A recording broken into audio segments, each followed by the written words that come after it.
Welcome, lords and ladies, kings and queens, my noble court. Assuming I have audio. I need to actually double check that really quick. Make sure that's actually happening. It is. Yes, welcome, my kings and queens, my lords and ladies, my noble court. Today, we are playing some more Pokemon. Fire Red. We're doing our Nuzlocke today. Previously, we attempted to take on Silph. We got our asses beat, and we lost 2 of our Pokemon. So, today, we also started beefing up our Pokemon, so we got at least 1 more Pokemon to get swole, I think. Because we're working on Venonat, actually. The idea is to get everyone up to level 40. Sassafras is going to take a minute. So most of this, we're probably just going to be leveling up. It's going to be just a chill stream, chit-chatting. Torque's here. We're probably just going to talk about shit. Yeah. Have a good time. Relax. Yeah, try really hard not to be one-shotted by something.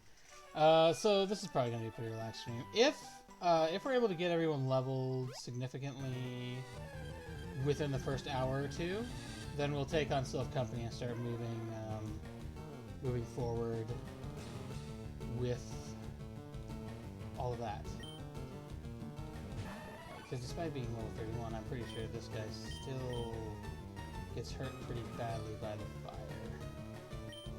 Still gonna use Gust and see if it does any good. Oof, it hits for a lot of damage. But he used Growl, so his one chance to take you out was... is gone. Gone. Absolutely gone. How many Silph guys did you manage to take out? I think I've cleared the first 3 floors of Silph. Okay, so at least you don't have to worry about going back in and doing that all again. Yes. Yeah, definitely. I've been playing some Pokemon Violet off screen because it's on the Switch and I don't have an Elgato. Rest assured, I would absolutely play it on stream if I had the tools to do so. It's very interesting. It takes a very different approach than normal to Pokemon. I think a lot of this idea of like having Pokemon evolve into a very open world game, that started with Arceus, and now it's kind of fully realized in Scarlet and Violet. Because I don't feel like I think Violet's the first game I've ever played where at the beginning of it, I don't have a clear, like, here is your objectives to beat the game. Because normally, it's go to the gyms, get the 8 badges, go to the gyms, get the 8 badges, face the Elite Four, face the champion, who's always your rival, and not always? Not in Violet? Okay. Spoilers, I guess. So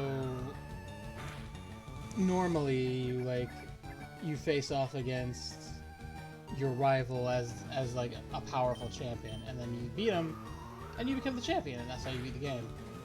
With a side quest, usually, well, it's still important. It's story related, but they usually, to make sure that you don't just go take on the 8 gyms and beat the game without ever messing around with the story of the game. There's usually, like, for example, in Saffron City, you can't go to the Psychic Gym, which gives you one of the 8 badges you need, until you defeat Giovanni and Silphco. Spoilers for this game, I suppose, if it's your first time ever watching Pokemon Fire Red.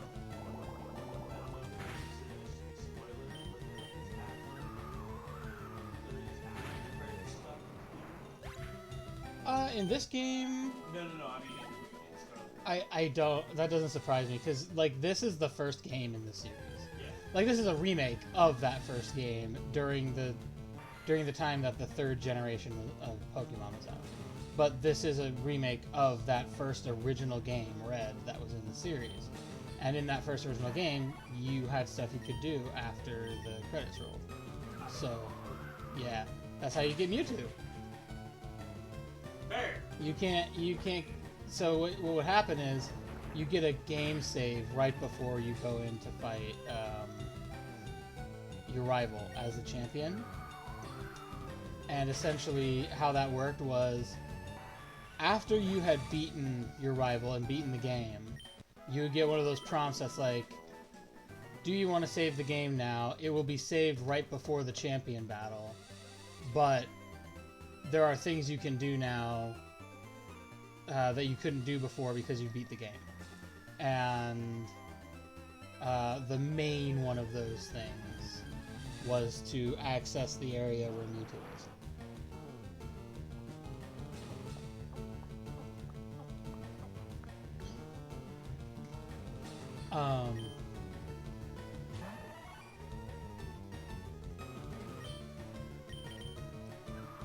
So that's always been a thing. And I imagine it just gets bigger with each game. You also gotta consider the fact that my first Pokemon game that I ever... My first Pokemon game that I ever played was... Shining Pearl. The first one I ever beat was Pokemon Sword. Right. Yeah, so there's a Pokemon's an old series. Oh yeah. And it does a lot of stuff. This is why I'm starting way back here at number 1.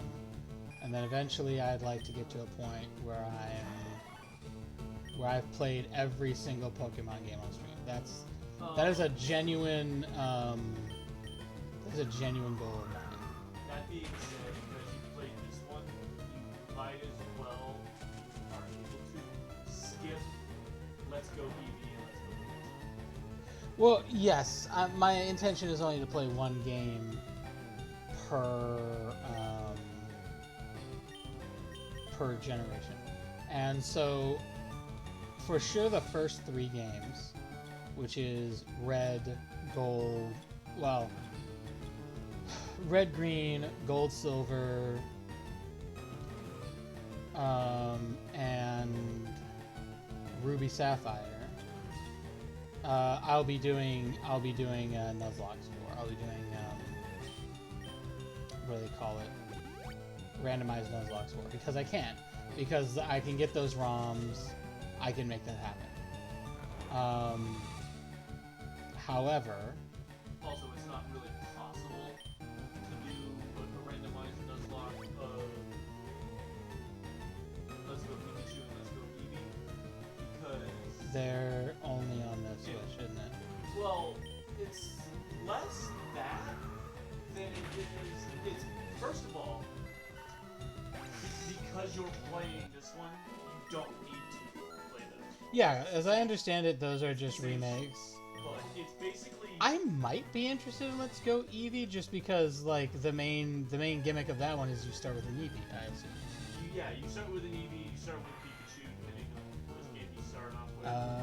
Hello, Benja 2017. How are you?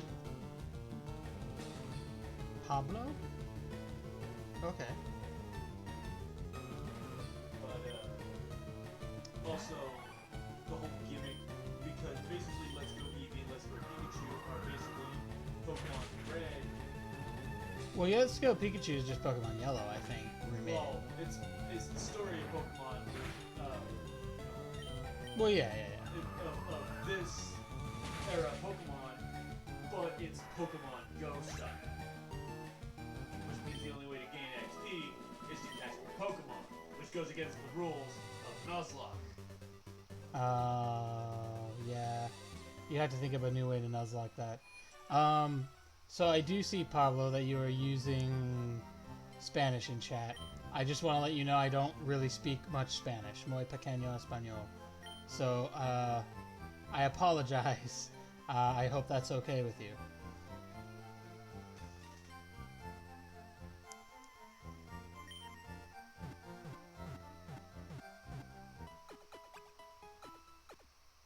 So we were discussing the other day about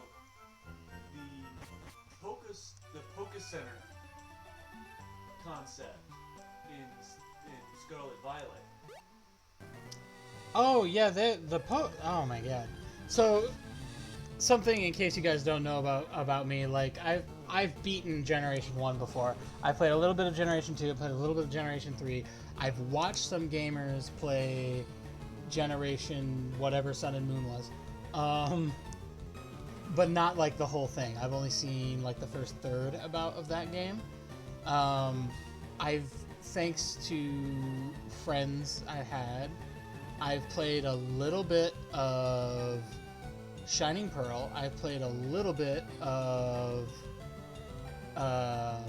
I think I got to the second or third, like, yeah, I got to the third zone, like, area in Arceus. And then, I also have played a little Shield and a little Violet at this point. It's playing Shining Pearl. It pretty much, there's not a lot different from the first game. There's a little bit more cutscene-ness, a little bit more there's a little more what do they call it? Cinematography, I guess, to it. Like there's more and bigger cutscenes. That's the best I can say about it. But newer game, better quality. Arceus is Pokemon reimagined as an open world RPG, which feels very different from a normal Pokemon game. Yeah. Because like to compare it to this game, which is like the first Pokemon game, there aren't really side quests in this game. There's a couple relatively small ones, and then arguably fighting off Team Rocket is kind of a side quest. The only thing that keeps it from being a side quest is that you can't do the Psychic Gym until you beat Silphco. Actually, no, because they heartlock you out of certain things until you do certain things. In this game? Yeah. Like, they will put like grunts in the way. Well, yeah, that's what I'm saying. So, like, yeah, but for example, the first time that happens, there's a grunt blocking the way out of... Is it Celadon? No, I don't think it's Celadon. It's the one with the Cerulean badge. That might be Celadon City. It's the one with the water gym. Huh? Is it Cerulean City? Yeah. Oh, okay. So they I get confused at a lot of the names. But they Not really your fault that a lot of the names sound the same. So they put a grunt in the way, but the thing that makes it so that grunt goes away is that you beat the Cerulean City gym. So once you do that, the grunt moves. You technically don't even have to go up Nugget Bridge.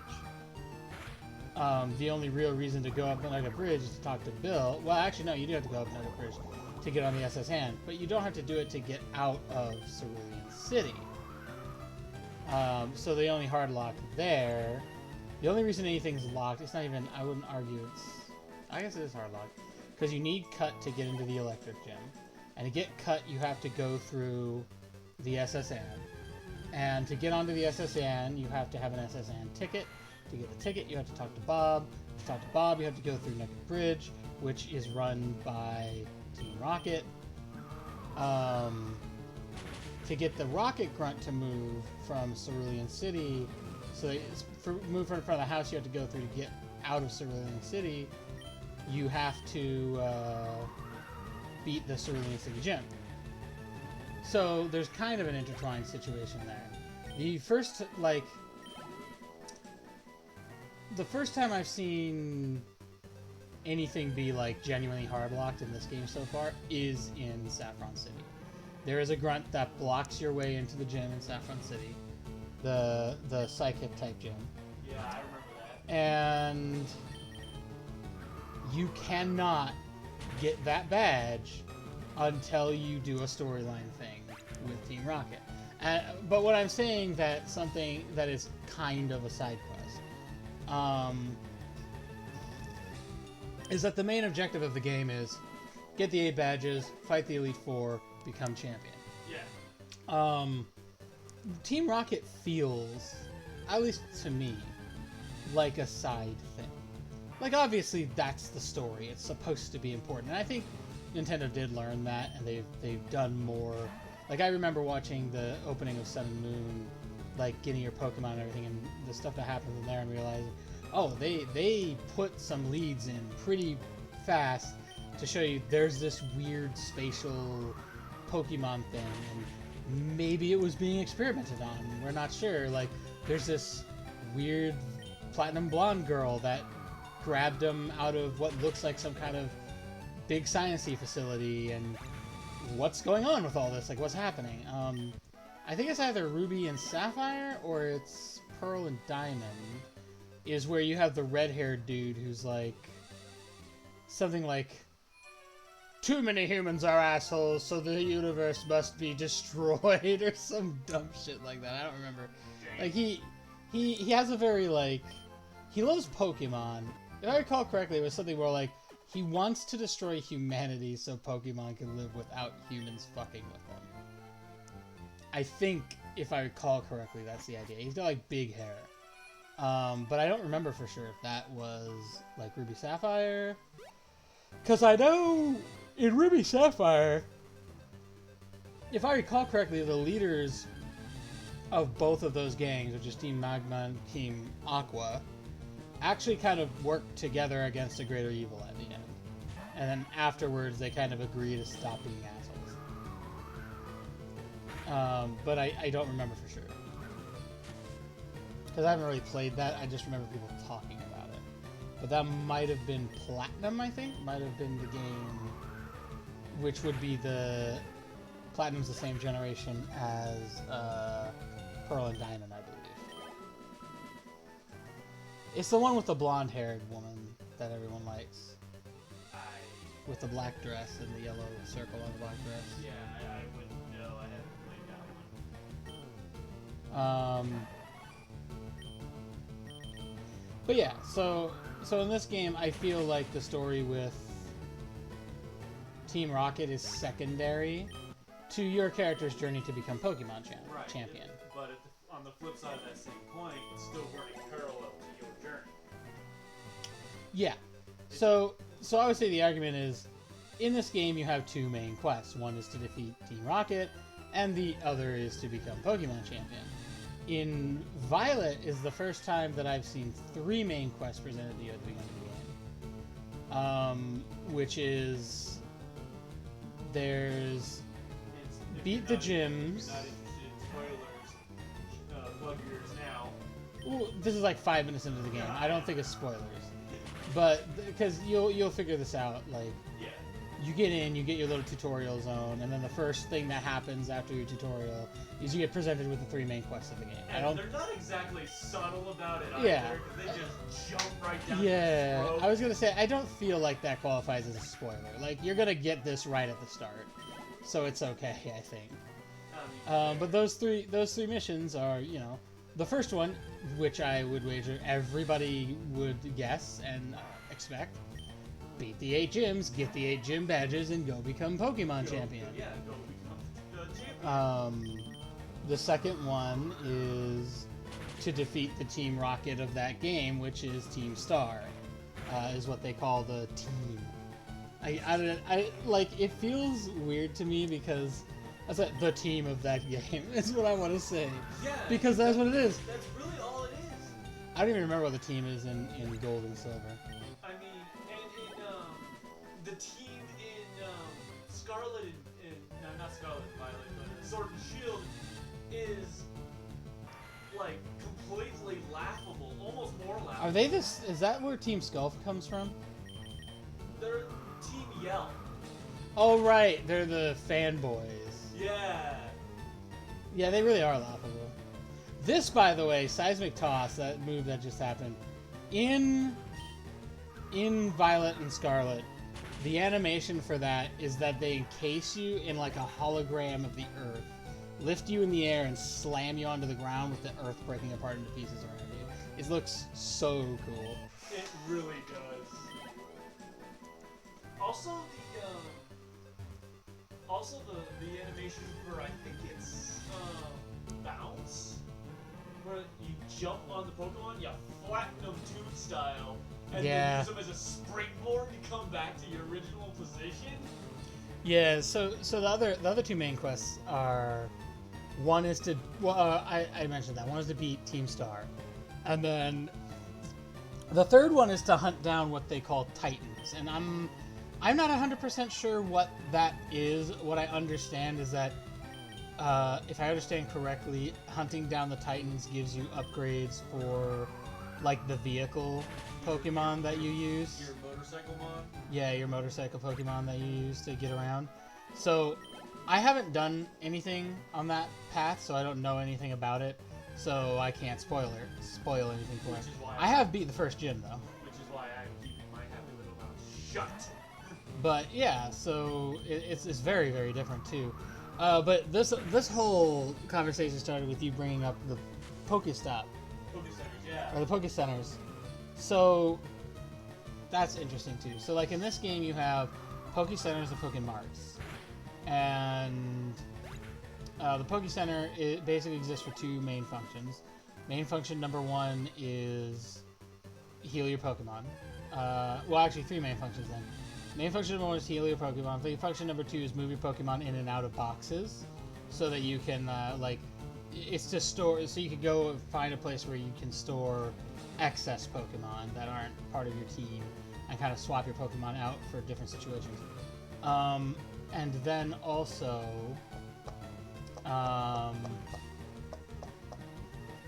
what's the word I'm looking for? And then also to connect with other players. The Pokemart is just where you buy your stuff. But, like, I would argue that Pokestop is a better term for what you have in Violet. Because it's a one-stop shop. Like, it's a little... The way it's designed is it's like a little counter. Like, they have a little zone, and they've got a counter on each side of it, and a little door on the side where like the workers would come in to enter. And then it's And it's always the same 3 characters. Oh, I did. Oh, that's what you're talking about, like the lore of it. Yeah. Oh, we talked about that because we were musing about, like, I made a joke, something like, man, the long hours these guys have to work. Oh, I didn't need to heal. I hit Siege. Sieger's yellow. My bad. I'm just dumb. We were like, oh, look at these long hours these guys have to work. Because effectively in the game, the models of the two people who are in that spot never change. They're the same two people, and they never, like, leave or enter the place. It's not hyper realistic. Like, they're just always there for you when you need to get over there. It's like Nurse Joy had kids. But then he said something like, oh yeah, and it's all free too. And I said, the service is free to you. I'm betting money they get paid. It's still a job. You have to get paid to do it. Like the Pokemart, you actually have to pay money. But to heal your Pokemon, it's a completely it's a free service. So I just came up with an idea for that too. Is the Poke Center could actually be an extension of the same company as the Pokemart, and the Pokemart makes its money off of the Pokemart, and the Poke Center is like just a service provided to the patrons of Pokemart. Yeah. But then you said something about it being specifically free to the students of the school. See, that doesn't make sense in other games, but yes. So the idea is that in the Paldea region, which is the region for Violet, is basically dominated by this giant school, which is just an effing, like, manor house castle thing in the middle of the biggest city in Paldea. And so the idea is that the school kind of runs everything. So I wouldn't be surprised if whatever company runs Poke Center and Pokemart, that there's a deal that the school has with it to provide the students with free service, because this whole, like, thing you're doing, the way they frame it in the game, like you getting an open world map and running around all over the Paldea region doing stuff, is actually like it's like a special event slash class slash course that the school does because the ideal the school holds is that like you can only learn so much in a classroom, and then you have to just go out and experience stuff yourself, and it's better if the teachers at the school do not hold your hand and you just be allowed to like do stuff on your own. And because it's a Pokemon game, these like insanely scary looking animals that would absolutely maul you to death in real life, like once they beat all your Pokemon, you know, they just leave your unconscious body there for some random passerby to find, and every random passerby is kind enough to drag your ass over to the Pokemon Center. No, because if you white out, they just the Pokemon that whited you out, it just F's off. And you take your Pokemon, you run to the nearest Poke Center. It says that's what happens. Interesting. In this game, you white out, and it's like, then you woke up at a Poke Center. And I'm like, I'm just like, what? Or I think it's either you whited out, and then like it either says something like you woke up at the Poke Center, or it says something like you managed to make it to the Poke Center or something. And I'm just like, yes, because the giant kangaroo dinosaur that is clearly predatorial with its sharp teeth would not just maul you to death and eat you after that. Like, I can understand the Chansey just not wanting anything to do with you, because when you're going after those guys, they're running. They run. If they see you, they run. Well, the other thing too, like to think about in that scenario is like, obviously this is a kids game. They're not gonna have you die in a kids game like this. They're not gonna like describe how some creature. Interesting. I wonder if Solus has watched a couple of my streams. He announced his stream saying "Liches and Lords." Although that could just be because he's playing Dark Souls, and there's a lot of lordless stuff going on in Dark Souls. And so a lot of lich business going on there. Is there? I don't think there's any liches in Dark Souls. Yes, liches. Well, I mean, Solus Husk is his VTuber is a lich.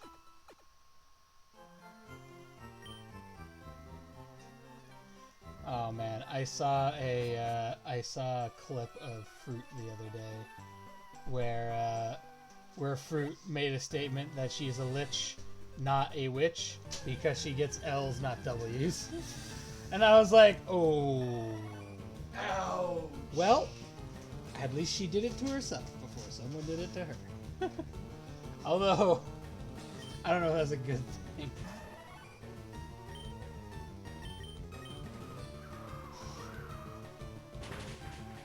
The very rare self roast.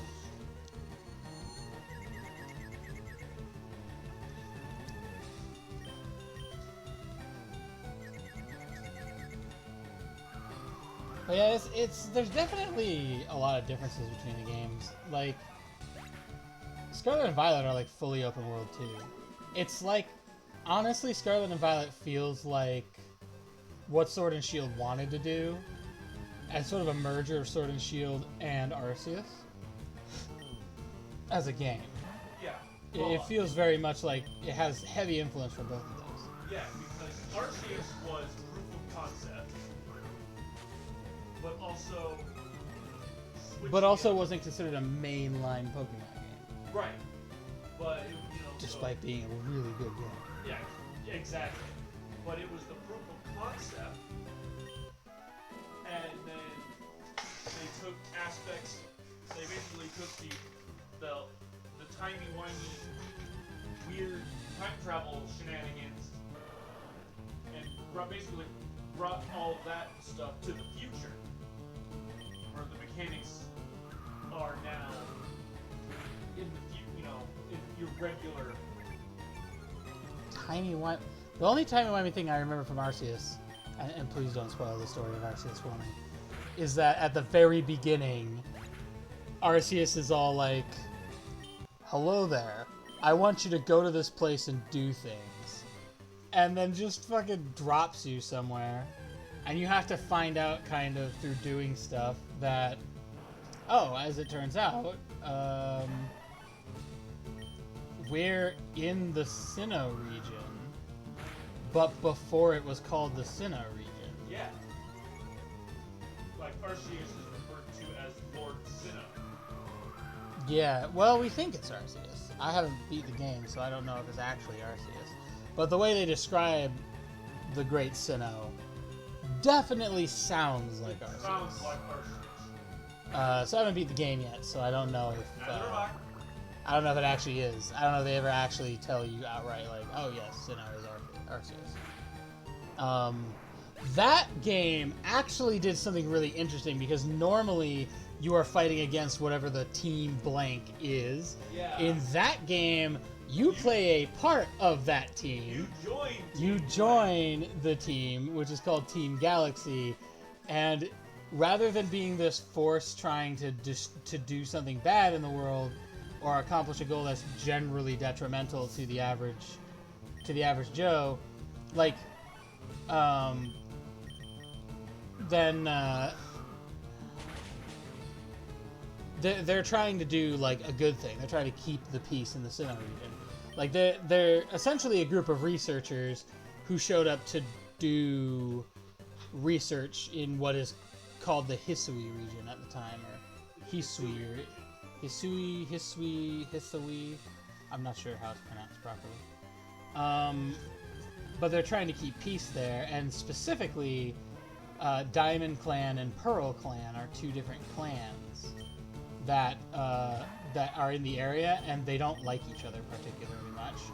And Team Galaxy is trying very hard not to let them go to war with each other, because anyone who's not part of those two groups would be caught in the crossfire, and there would be some problems. And that, and they also fought, like, the Team Galaxy was like, alright, look, you guys need to stop. They were warring when Team Galaxy showed up. Were they? I didn't catch that part.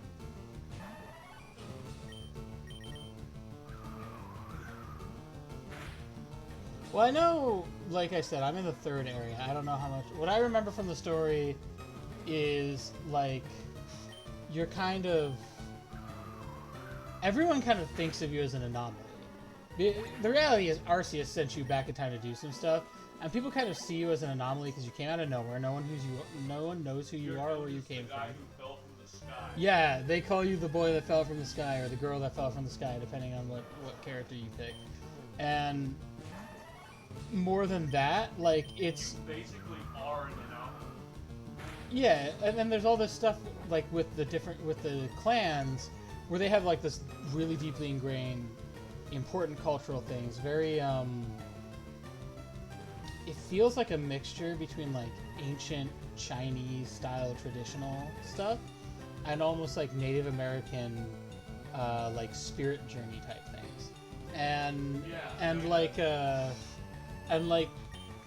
so they have this very, like, one with nature-y kind of thing going on, and the Pokemon are just the animals, so they're part of the nature, and so they have Pokemon that are important to them and everything, and basically you come by and they're having problems because, you know, all of this stuff that's been the same forever, that they've never had to have issues with, all of the effing sudden, everything's going haywire. And you just kind of show up and go, oh, by the way, fixed. And they're like, what the fuck? Nothing we have thrown at this problem. Yeah. For the whole time this problem has existed, works. And you just kind of showed up and went, no more. Because their whole thing is they want to learn more about Pokemon, but they're scared of them. That's actually interesting, because that's not true for everyone. So, like, there's a couple of people in each of the clans that are very much not scared of them. And then you have, like, the like, three head guys of Galaxy are very much not scared of them. It's the average Joes who are like, you know, like, sure, I don't mind, like, Wurmple, because it doesn't do anything, but, I don't want to mess with Poochyena, because it'll go call 20 of its friends and eat me alive. Yeah. And I think this is the first game Pokemon's ever done that acknowledges that they're wild animals and will kill you. Yeah. And then you gotta consider, there's also the fact that, like, if you're one that can catch Pokemon, you are, like, straight up a badass. And even the badasses are only catching one Pokemon at a time if they're lucky. Well, I was gonna say, wasn't it a big deal that... And then you come along and you catch 3 of them back to back to back, and everyone was like, excuse me, you did what? I was gonna say, wasn't there like wasn't there like a thing that, like, for the most part people could only really control, like, most of them could only control 1 or 2, and like the really strong guys could control like 3 Pokemon total. Like, that's why everyone's teams are small. But then you can control 6 at a time. Yeah, but they can only catch 1 at a time. But you're walking around just going like, that one's in a ball, that one's in a ball, that one's in a ball, that one's in a ball, that one's in a ball. Also in Arceus, Pokeballs are a recent invention. Oh yeah. They go over that too. Like, Pokeballs are very new. They're something that was just prior to Pokeballs. People had to, like, actually go corral Pokemon like animals. Like, you want the dog Pokemon to hunt for you? You're gonna have to catch the dog Pokemon and train it to hunt for you. Like a regular dog. Like a regular dog. Yeah, it's very interesting. Like, Arceus has a lot of super cool concepts in it. Favorite concept? I don't know what happened to the thing though. So I was gonna play Arceus the other day, and I was like, oh, I can't find it. Yeah, I'll bet. But it is yours after all. yeah. But my favorite thing about Arceus is the fact that you can craft Pokeballs. Oh yeah. Yeah, Arceus has like a really extensive crafting system. Like, I know there's been some level of crafting in a couple of the games. I haven't actually played any of the games that have like a crafting system in them, except Arceus. But Arceus has like a full-blown, like, I wouldn't say it's like a Fallout 4 level crafting system. Maybe a Skyrim level crafting system. It's like between Skyrim's craft. It's between Skyrim's crafting and Fallout New Vegas' crafting. New Vegas has a crafting system? You can make your own guns or make your own bullets. Is that all you can make? Is your own bullets? Is there any? Because I've been playing Vegas recently. I've been ignoring all of the crap. You can craft. You can craft your bullets. You can craft like healing items. Interesting. You can cook some of the critters that you kill. Except for the bloatfly. Oh, why did I do that? You can cook the bloatfly, but why the hell would you? What? Okay. So I take it bloatfly meat does more for you when it's not cooked? No, I'm just saying. Oh. Well. Sorry if that had an adverse effect to anybody on the other end. That just made me think of Russian Badger's video where he talks about the White Glove Society or whatever, and he's like, any group that immediately goes, trust us, we're not cannibals, it's like, definitely cannibals. They're definitely cannibals.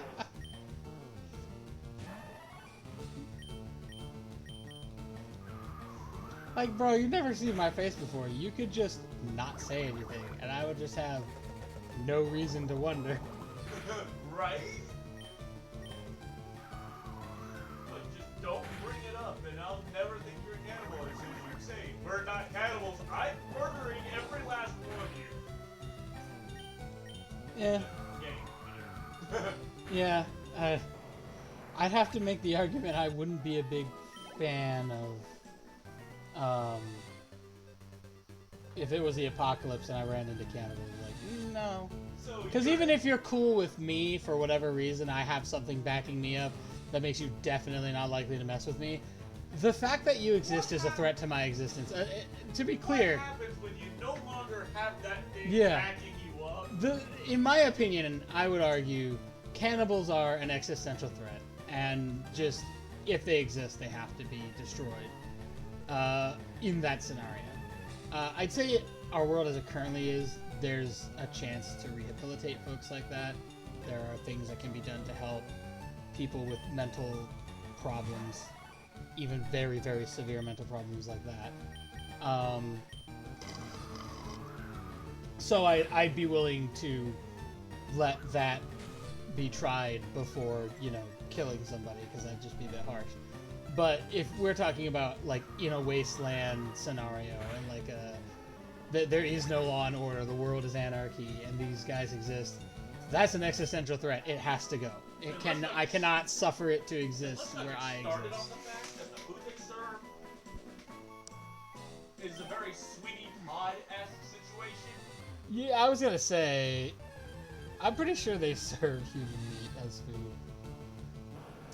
Fallout is really, really dark though, because even the early games, I don't know if you've ever seen the book series in Fallout called Tales of a Junktown Jerky Vendor. But jerky in Junktown is human meat. That's what it is. It's human flesh turned into jerky. It's Fallout is super dark. So I'm gonna try to brighten up right now because I am playing colorful children's game. And it would be kind of bad if someone came in here thinking like, oh hey, Pokemon, happy times, and I'm talking about Fallout being full of effing cannibals. Anyway, but yeah, it's my point is you can craft all kinds of different chems, food, drink, ammo in Fallout New Vegas. Yeah. And then they have a variation of that in like you can craft ammo in one of the Fallout 3 DLCs, and you can Fallout 4 craft as well. Well, I was gonna say Fallout 4 and Fallout 76 have basically the same crafting system with a little bit of fine tuning between 4 and 76. For all the crap I give 76, I'll grant it that its crafting system is very good. They took the 4 crafting system, they ran with it. They made some improvements that just smooths out the process a lot more. But my favorite thing specifically about that is that in Fallout 4 and Fallout 76, there's a reason to pick random junk off the ground now. Like there's a reason to like actually go loot places. Like Actually, a better example of the crafting system is Horizon Zero Dawn. it is a lot like Horizon's crafting system. That's actually a really good comparison. It is like I assume you're talking about RCS's crafting system. Yes. Yeah. So RCS's crafting, it's very similar to Horizon Zero Dawn's crafting system. If you played that game or you haven't played RCS, it's very similar. It's not the same, but it is like if you can navigate Horizon's crafting system, you'll have no trouble navigating. The biggest difference is you don't have to worry about picking up Pokemon bits. Yeah. So you That get Scarlet and Violet.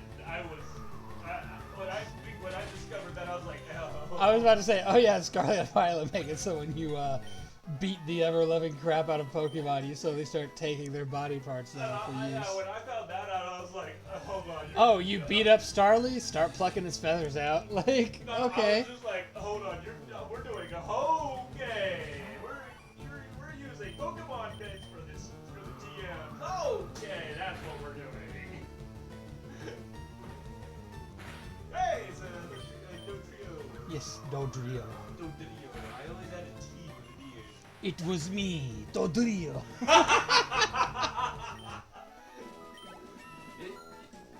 It is me, Dodrio. Dodrio. Yes, yes, learn Psybeam. Absolutely. Absolutely. Yes. What move do we get rid of for Psybeam? We get rid of Tackle. I need Flash for other things. Yeah. Well, I was gonna say Fusion because it hardly ever works. Well, no, but it does damage. Right. But doesn't So for Psychic now, do more damage? yes, but moves that do more damage have less uses. Right. But So it's good to have something else you can fall back on. yes, but status effects in a Nuzlocke actually have purpose. Yes, they do. In a Nuzlocke, you've got to take every advantage you can get. I still prefer damage moves over Fair. buffs and debuffs. And I don't know... I remember we were mentioning this before earlier today. We were talking about how, like... I said something like the only strategy in Pokemon is rule number 1, take all damage moves, never use buffs and debuffs. Rule number 2, know your type advantages, and that's it. And you argued, you were like, oh no wait, it wasn't you who was arguing. I think it was Jim and Deathwish were arguing that they're like, hold up, some of the best Pokemon moves are debuff moves, and I'm like, press X to doubt. But they made a case, like, they were saying the baseline ones you get early game, like for your first 30 to 50 levels, or yeah, for like the first 30 levels, the ones you'll get in that zone, that I'm correct, they're not very good. But there are apparently a plethora of higher level, especially in newer games, there's a plethora of higher level buff and debuff moves that are actually very, very useful. They either both buff and damage or both debuff and damage, which I'm 100% for a move that damages you and also causes a debuff. Those are the ones that I actually really like because not only Psybeam gets 20 uses. That's actually pretty good because it's strong. yeah, but not only are Oh yeah, I'm just one-shotting these guys now. not Hell only yeah. are the Pokemon getting not only are you making them weaker, so that when next time you hit them, you're sending them off into orbit again. Dude, if I happen to get a Doduo, I'm going to name it Dodio because it's going to evolve into a Dodrio. And if I happen to catch a Dodrio, I'm naming it Dodio. Or if you just get a Dodrio like this. Yeah, I was gonna say, or if I get a Doduo or a Dodrio, I'm naming it You are Dodio. getting rid of that R. Yep. I would name it like It Was Me Dodio, but they don't have enough characters. Yeah. That has stayed consistent in other Pokemon games. Like, a nickname is only allowed to be so long. You can't make a whole ass sentence as Yeah, a it's nickname. like only 12 characters. I know in the newer ones it's only 12 characters. Is that how it is in this one? I don't know if it's 12. It might not actually be 12. It might be less. I'm not sure. Oh, what was the name? Jormungandr just fit. So, Jormungandr by its proper Norse spelling. Just fit. So if you look that up, you can tell me how many letters it was. That's how many letters it is.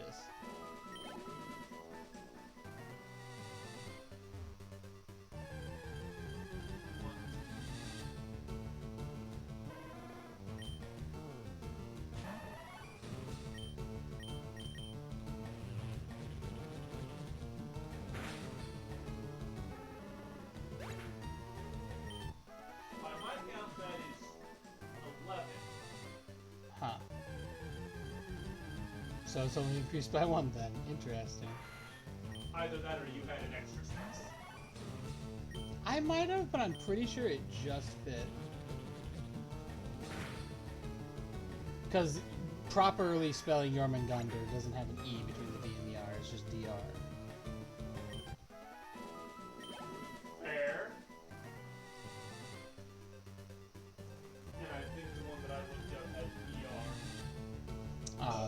I just reminded myself of a story idea I had a while back that I came up with the basis of it and never did anything else with.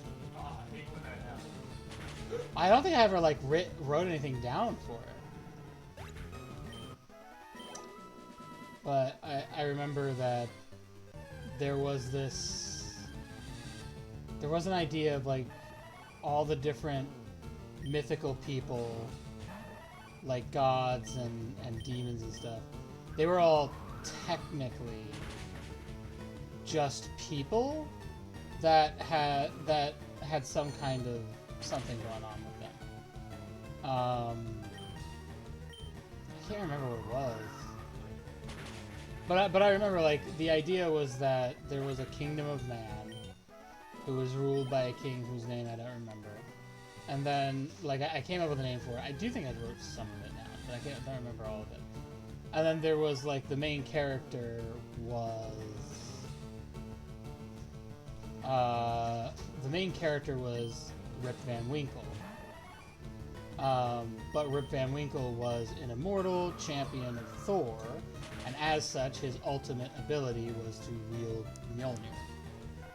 Essentially, he could temporarily wield Mjolnir, and he had power over lightning and stuff.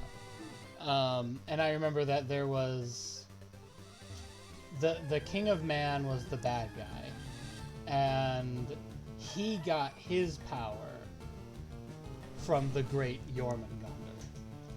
And there was like some like Jormungandr always spoke in like rhymes, and I don't remember like the exact thing, but I remember I came up with a rhyme that was something something something yonder, thus declares Lord Jormungandr, or something like that. And it was part of it was like part of the whole mythos I had created for it. But yeah, I don't remember like details. I'd have to like dredge through really old notebooks and stuff, because it was before I was writing stuff on a computer. Bye bye, Beetleborg. I imagine there's probably a higher level area I could go to. I just don't know if that's smart, because some of my Pokemon are still only just above level 30.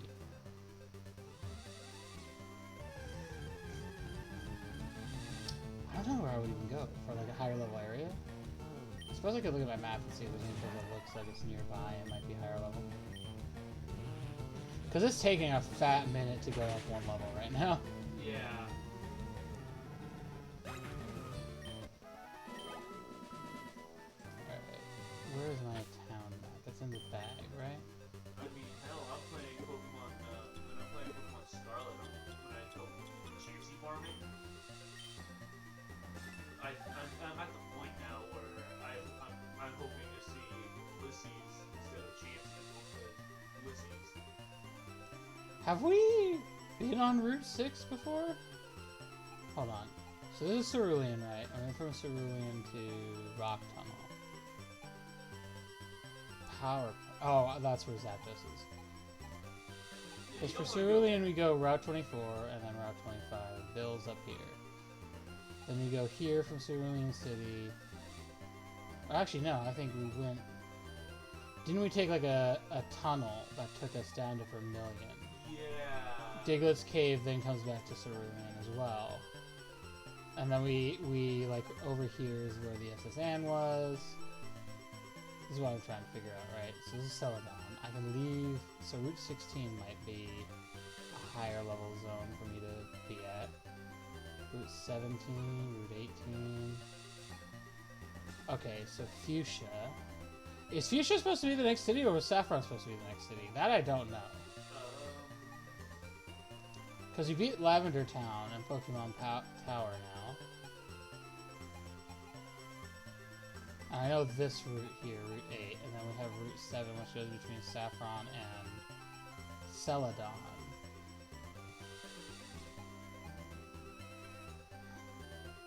I'm thinking Route 6 is not going to be a higher level area. In fact, I'd almost be willing to put money on it. Let me find out if I'm correct about this. Because I'm pretty sure I can leave Saffron from the 4 cardinal directions. Okay. First gym, Pewter. Second gym, Cerulean. Third gym, Vermilion. Fourth gym, Celadon. And then, in theory, you could go either way, couldn't you? Because you can leave out Celadon this way. Yeah, but the next gym is supposed to be Fuchsia. Oh, is it? Yeah. Because you can... Oh.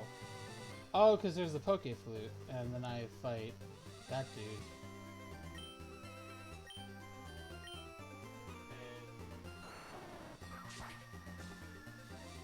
Oh. Those are going to be trainers, aren't they? I don't know that I want to mess with that until I have over 40 dudes. I also don't know that I want to mess with him. So, what's the, like, level... What does it kind of tell you what the level I should expect at, Saffron City Gym is? Saffron? So if Fuchsia's the next city, I assume it's the Yeah. next set of levels. So... That might be why I'm getting my ass kicked so bad by going to Saffron City. Yeah. You're only level 40. You're not even ready for Fuchsia yet. Yeah, so this is level, route Like, 6? you might make it past... Yeah, this is the route between, yeah, okay, this is a way lower level route. Yeah. I figured as much. You would be hard-pressed to make it through Fuchsia. But if you went to Saffron, you want to Well, because I'm not fighting enemies that are that much higher level than me. I don't think they're not even higher level in Silphco. Yeah, but Fuchsia City and Saffron City, you want to be at least level 45. For Saffron? For Saffron and Fuchsia. Oh. And that's accounting for overlevel. That's accounting for overlevel, by the way. Okay, I'm going to go see what the level is on the Pokemon over here in this grass. Okay. Because I'm hoping I can run if need be. Also, the first Pokemon I encounter here, because it's a new zone, I can catch. This is either going to be really good or really bad. Oh, let's find out, shall we? Raichu! Finally a lightning type. Level 20.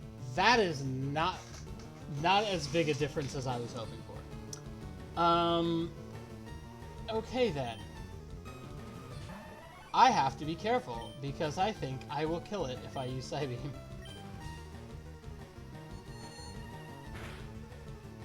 Okay. I can't hit it with that again. Yeah, that's a problem. Which means you definitely don't want to hit it with Psybeam. Well, actually, let's just try the Ultra Ball. Might as well, right? Right? I mean, it's a final evolution, so it's gonna be a pain. Well, I just figure it'll be easier to catch it in the yellow with an Ultra Ball. Yep, there we go. Whoa! Raichu! I finally have an electric type, which I'm gonna immediately transfer into my team because I need an electric type. It's the one type I have not had any of. I need that to be leveled high enough to matter. Oh, what should Raichu's name be? Let's see. This is Hmm. always the hard part. I think it's like I had a few days that were strong at the beginning, but I don't know, because it's not. If it was Pikachu, I might give it a different name, and then Raichu would just keep that name. But catching a Raichu right out, I don't know. I'll be honest, he looks like a bean in his picture. I kind of want to call him Bean Boy. He just looks like a bean with stuff sticking out of it. Yeah. Hold on. The other one I'm thinking of is named Toffee. Because he looks kind of like Toffee. I don't think he's quite the right color, but...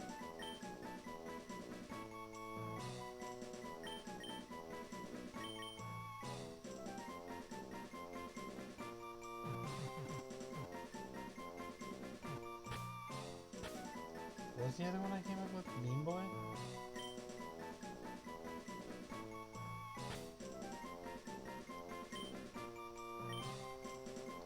Or Bean Machine? Can I fit Bean Machine? M-A-C-H. No. No, I can't.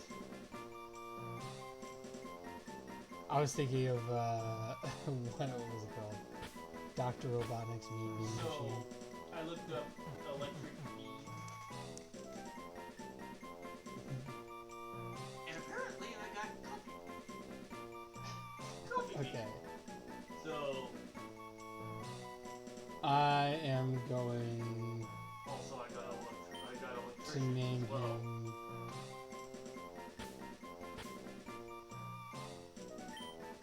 Bean Boy. I like Bean Boy. Bean Boy works. Bean Boy. Yeah, okay, I actually need to go back and... What is my current lineup right now? So who? Okay, so Edvard has... Okay, I need to see what the... Hold on, first I need to see what his typing is. I need to look at my summaries. She's poison and flying. So Venomoth is poison bug. He's poison flying. And his moves are flying, ghost, and dark types. Why confusion? I think I forgot that doesn't do damage. I don't think it does. Okay. He's the grass type. He's a grass poison type. Oh, I have 3 poison Pokemon. That's actually not bad, because poison is the worst status effect by far in a Nuzlocke. Yeah, it is. And in the newer games, Normal and it's grass. Scarlet Okay. and Violet. Freaking poison is just Rock, water. straight up a pain in the butt to deal with. So he's rock water, but he has normal, ground, dark, and water. That's interesting. He's got a nice little array there. Yeah, he does. So we definitely want to keep him in the team. Jimmy has He's a normal flying. normal flying, and he has mostly flying and normal moves. Yep. Interesting. But his movesets are just garbage. What, Jimmy's? Yeah. Yeah, he's not gonna get good moves for a few. He doesn't start getting the good flying moves until he hits Pidgeot. And then, of course, this person. Fire flying. I love how they added flying type to him, and I'm pretty sure you can teach him fly in this game as well. In the original Fire, or the original Red, you couldn't. He was not considered... He was considered Fire type with no flying typing. So he has he has Floppenthrower, Ember, Mega Kick, and Metal Claw, which is a Steel move. Interesting. Is Steel different than Metal? Are those 2 different types of moves? Or is Steel the Metal? Steel is the basically, yeah. So Metal Claw is just straight up steel. So that's just the type. Okay, I'm just wondering because I thought there was a Metal type as well. No, that's the steel type. Okay. Interesting. That's what you're doing. But I don't have a single electric type in here, and I kind of want to put one in. So I'm thinking of them. I think you're right. Jimmy has the most What lackluster does Mothra moveset. have currently? Mothra currently has Psybeam, Confusion, Flash, and Gust. And the reason I'm not going to move Mothra out is because Mothra has Flash. I don't know if I need that anywhere other than the Rock Tunnel, but until I'm sure I'm not going to really need it anymore, I need to have the Pokemon that have the HMs But right now, in my party. You're a bit heavy on the poison flying. Is he poison flying? No, he's bug poison. Yes. But He's also the only bug type I have in the team right Yeah, now. but what I'm saying is your typing, you have a lot of poison and you have a lot of fly. Yeah, so if I get rid of Jimmy, I'll lose some of the fly. Yeah. So yeah. Poison, I don't mind having a lot of poison. Yo, Pocky, what's up? I don't mind having a lot of poison because poison is god-awful, and having 3 out of my 6 Pokemon be immune to poison is not a bad thing. I mean, fair. Cause if they get poisoned, then every step I take to get back to a Poke Center is damage. Yeah. Oh, which, by the way, I'm glad I got rid of that in the later games. I'm glad too. What's up, Pocky? We're just kind of chilling, doing some leveling up and moving about our crew. I just caught a Raichu, so we finally have an electric type. So I'm gonna swap our Pidgeotto out for the Raichu. So that way we'll finally have an electric type on our team. Because we haven't had one so far. We've gone this whole game, we haven't had a single electric type yet, so. He's been playing Hogwarts Legacy. I know there's controversy around Hogwarts Legacy. I'm personally of the opinion that I think there's a difference between artist and art.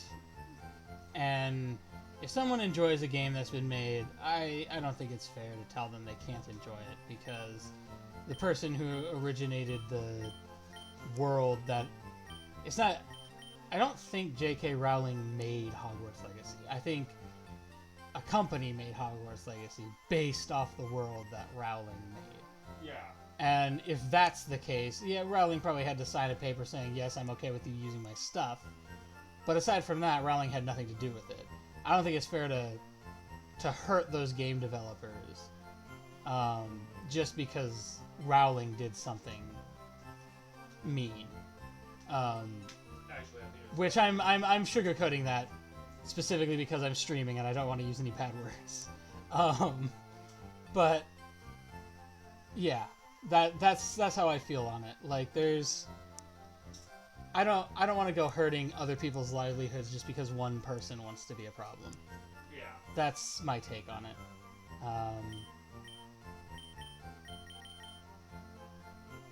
Did you switch out yet? No, but if it makes you uncomfortable to have me, like, if you're gonna be in my chat and it makes you uncomfortable for me to like raid Solus or whatever, then that's okay. I can raid somebody else.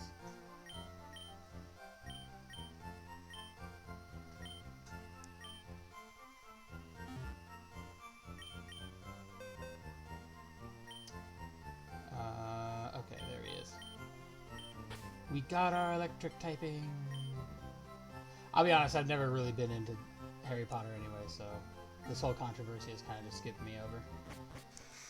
I mean, I'm over here going.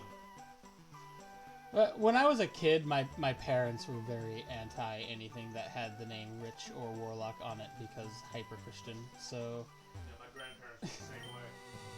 So I just never got into it when I was younger, and like, by the time I was old enough to care, I had other things I was interested in. Like, I watched a couple of the movies. They were okay. It's not like my thing, you know? I actually got it.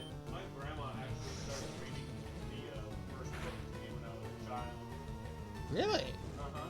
I'm surprised by that. Well, which grandma? Actually, hold on. Which grandma? Was this grandma on mom's side or grandma on your dad's side? I'm just gonna say this.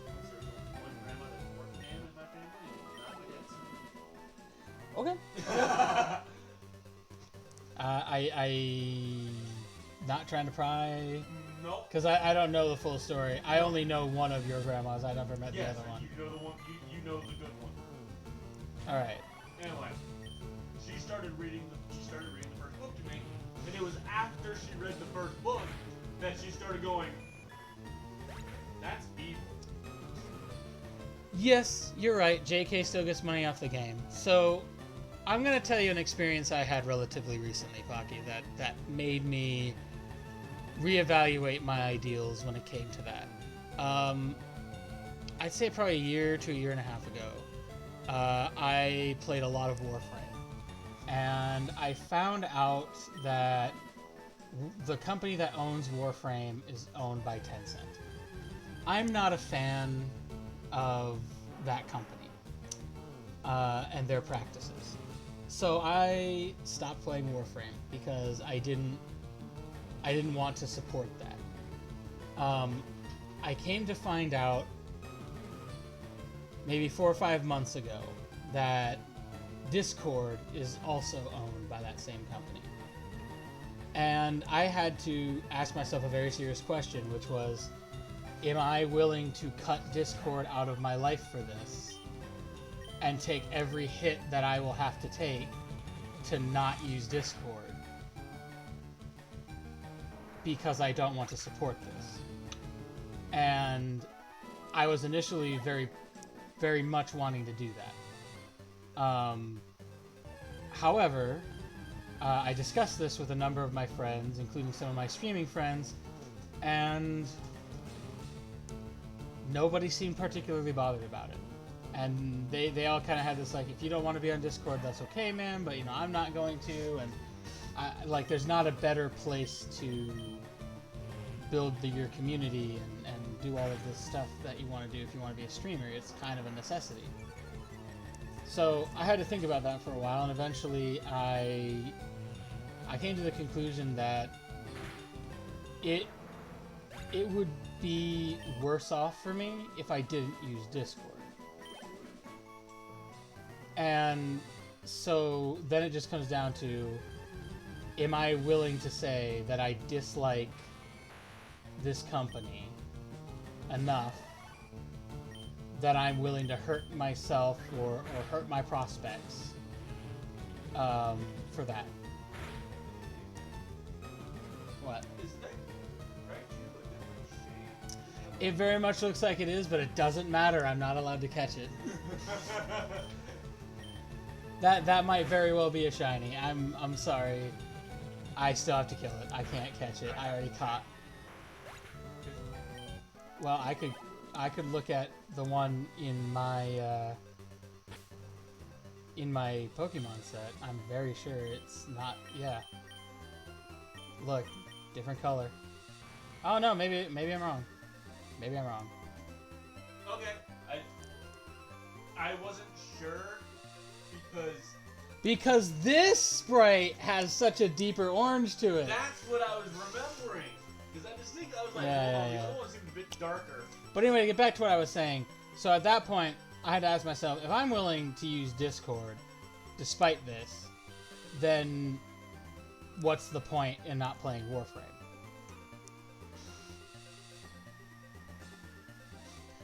That's a fair statement for you to say. And I'm not trying to say you're wrong. I'm just saying that I had to, like, think about, like, what's...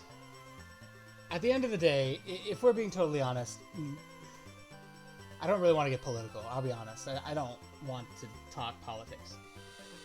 But I'll say this and then be done with it.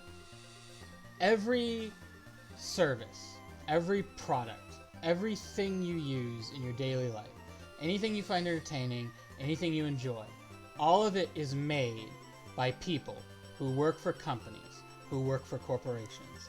And those corporations, every last one of them, there's not a single one that doesn't do this, exploits... Oh, great, my internet went out as I'm having this heartfelt conversation.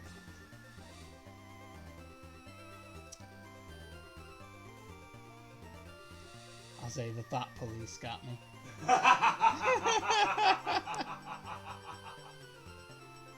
Yep, there we go. The thought police got me. Well, at least I don't have to get political. I'll try to say it. Rip stream. The thought police got me. Oh boy. Alright. I'll restart the modem.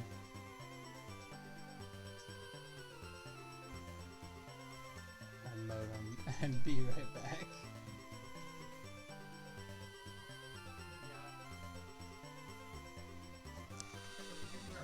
I did tell you earlier that I took it off the download. Yeah. You know, it's funny because